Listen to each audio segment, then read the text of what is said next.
You're right, guys, and welcome to the latest episode of Owl Talks. I'm here with Michaela. How you doing? All right. Yeah. This brother. Now look at me. I'm perspiring like it's, I don't know, desert heat. This to me is just like a nice spring day. It's spring day after a few years yet. You're like a lizard. I probably do quite well in the desert. I always remember when we went to Rome and it was like 40 degrees and everyone else was dying off and I was like, it's fine. We got a great clip of a podcast episode on that. Remember when the nun hit you on the head? Yeah. And you thought she was a nun, but she wasn't a nun. She wasn't a That's nun. why you let her hit you on the head with a box. Anyway, that's a story from another time. We thought we'd discuss today sports days and how to participate in sports days if you have a disability. I don't know. I'm sure you got stories. I got stories that I remember growing up with my brother, and sports days were always a bit awkward because as a kid, there's kind of this competitiveness that's bred into children. And it's all kind of like, how do we deal with this? So yeah, I don't know. This came about with this week, lots of stories on our timelines of kids competing in sports days across the UK, I'm sure, out in the States as well. Kids who have muscular dystrophy or any other physical disabilities. And took me back. I don't know. Do you want to start off? And then I'll come in with some popular anecdotes or whatnot. Yeah, I think my last memory of sports day was the 3-armed race. Instead of the 3-legged race. Wow. We like tie our legs together with string tie, because back then we actually had ties that were ties. We had a stupid plastic bit on it. But yeah, we would tie, instead of me tying a leg to someone else, they'd tie my arm and we just go. But it's really fun and pointless. And of course, you're in your chair, so that's really good. Yeah. Wow. I heard somebody say the other day, in fact, I think it was someone who made a comment on our share of Alex Johnson's Joining Jack's video. I think someone commented, this is a good story, that their child was using a chair at, I don't know, the age of 8 or 9. And so electric, motorized power chair. And everyone was certain he was going to win because he had his power chair. So, this one, apparently, he'd been going around all the fairs that day at Sports Day. So it turned out his battery conked out halfway through. I think the only time, although there was once when I had a really long day at Coachella or something, the only time my battery has ever died was in the year 2000 at Disney. Crazy times. Right, well, yeah. Also on a boat and also during your marathon. Well, it was dying on the boat because the batteries were faulty. We couldn't get them to charge properly, so I would always make it back, but only just. But yeah, it was always some excuse. Get mad. So that's interesting then. So for any parents watching who are like, how was it for you growing up, going sports days? I don't know. What was your attitude thinking of it back as a child and how you feel about it now? That I don't know. Do you feel you were pushed into it? Do you wish it hadn't happened? Because I see debate among parents. I didn't want him to compete, but he really wanted to compete. But then I also hear parents saying, I wanted him to compete, but he wasn't sure. So, I don't know. What advice would you give to parents on that grounds? I think it's important to remember I never ran any of my races. I drove them. So I approach it from a slightly different angle. So I will just say, there is the kind of child who fully has a full-time physical disability that then immobilizes them or mobilizes them by use of power chair. Yeah. And versus a child, as for example with Duchenne muscular dystrophy, what my brother has, and very prevalent through the community, where a child of 7 or 8 will slowly be losing the ability to walk, and that's a very difficult scenario to deal with. So yeah, go on, back to what you were saying. Yeah, I mean, I think for me, I always enjoyed sports day because there was ice cream to be had. there was fun games just generally, and it was always just, in Northern Ireland, it's just really good crack. And like we did all the traditionals. So I did the sack race, I did the arm race, I did just the sprint, I did the obstacle courses, although they changed the obstacle course for my class slightly. I did all of them, regardless of what was going on, whether I had to do it differently or not.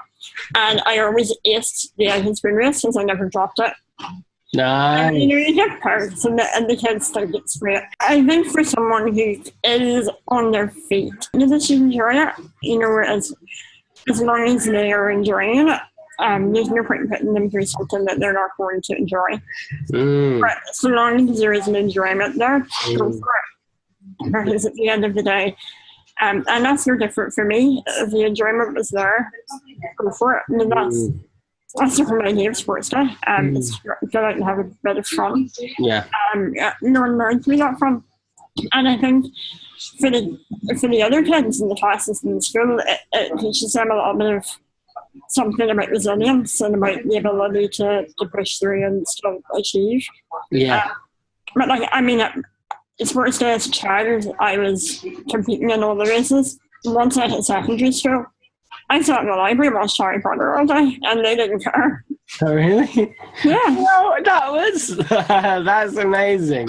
Yeah, but like, honey, you can have the day off. I'm like, no, I don't really want the day off. Can I come in and sit in the library? Yeah, that's fine. I couldn't get up to the all-weather pitch, so nice. I sat in the library and watched Harry Potter, read books. Well, it sounds like primary school made it a lot better for you than high school did. But we all know you didn't like high school too much, as it was. No, this was a good high school. Oh, so good high school didn't even sort things out for you. Well, they had a decent access. The school basically perched on top of a hill, and it's built into the hill. So, like, my ability to get up to a sports pitch would be near impossible. The angle's too steep, and they had to put steps into it, fair enough. It meant it was good in terms of an emergency. I could get out really easily because there was flat access to the hill on all levels, but they just pushed you out and you rolled right down. No, I just ran for it. There was once coming up to sports day, the fire alarm went off 8 times in 1 week. Wow. But yeah, in that period I got to know my fire exits very well. I think that's 2 different sides to it, isn't it? Like the first side, you were able to participate and it was made accessible for you in your own way. And the second side is that, at times when you didn't want to participate and you weren't really interested and they were just okay about that and you weren't pushed into participating and doing something you didn't want to do. And I think that's what I'd say as well. I think I would push the school and the parents to make things as accessible as possible, as adaptable as possible, because that's really what we're talking about here, adapt things. And I'd say, if your child wants to do it, and do it, and if I think we have a way of looking at things from an adult's perspective sometimes in a children's thing, and we think, oh, they'll be disappointed, or oh, they'll feel this or that. We don't know what they'll feel like. They, if they don't do it, then they might, and they wanted to, then they might feel, gosh, I didn't do that thing I wanted to do, and that's far worse. So I don't know, looking back to my brother, who is 25 with Duchenne muscular dystrophy now, growing up, I remember I was older than him, so I'd gone through school. I went through school going to sports days and always finishing first in races, scoring goals and all this. So to me, as a kid, as a older brother, I've kind of felt like, how's this going to be? It was a sort of a thing where I didn't want him to lose by a noticeable distance, because that's my brother out there. So I was always pleased to see that he was taking part in what would kind of be obstacle races that were like adapted in a special way. So, and I think always in pairs as well. I think there'd be a partner with him. So one would have to hold a beanbag on their head, another one would have to do something. And it was a very clever thing that you had to hold something, not a hoop on your head or something, so that they had to walk slowly. So it was that whole thing. And I think then when he was in his chair, doing it in his chair, you know, maybe in year 6 when he was 10, 11 years old, that was a lot easier. So, yeah. And I think our mother also said that they did a parade around the pitch, all the 4 houses, and at the beginning of each one. And I think Andrew led them out in his final one when he was 10 or 11, I think, sitting in his chair, like leading the whole school round. So I think that was a nice kind of token gesture. And I think when these things are done in special ways so that it doesn't seem like it's token, so that it's just, oh, this is the way it's going to be done, and you know, that person gets that kind of feeling of whatever, I think that's the best way to do it. So yeah, I think our sports days were made adaptable. But I remember, I said to Alex Johnson about the video we shared, Andrew never had any friends that would have sacrificed their third place time for him. That was just wonderful to see that kid stop and say, come on. I just get absolute compassion there. I watched it with Kian, and Kian was like, oh my god, I do that, and he just thought it was amazing. And it is something that you'd see a bit of. I don't know why I always seen it in school. We would have done quite a few outdoor stuff, so we spent a weekend or a week down in a place called Strava in Northern Ireland. It's kind of in the middle of nowhere for me. But they have this big country park, and we were going up a mountain.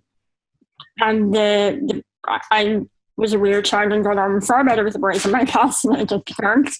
Bar two of the girls that I I'm really well with.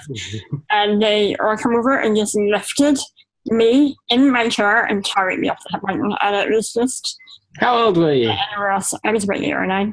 Wow, crazy times. Yeah, so they just came over and were like, right, come on, let's go. And they lifted me up the mountain. And that was a school trip that I wasn't even really going to get to go on. And they would have carried me anywhere. They didn't care about to carry me. They did all that up and down the hill and help me up. Yeah, it was a unique childhood experience, but like definitely sports days were memorable and fun. Good times. Very Good. Good. Yeah. No, that's wonderful. And I was a speed demon as a child anyway. I like to just hit the hammer, metal to the floor, and go. And it gave me an excuse to do it. And like, chairs are fast. Yeah. That's not like 70 kilometers an hour is not a speed at which you want to be hit by 200 kilos of metal. So that's it. If your child has Duchenne muscular dystrophy, adapt the race and push them out there. If your child has SMA or something where they're already using a chair, just, as you say, metal to the whatever. My sister went to a special school, and I know that they kind of had all adapted races. And I don't know, I went to see a school somewhere someday doing a race specifically for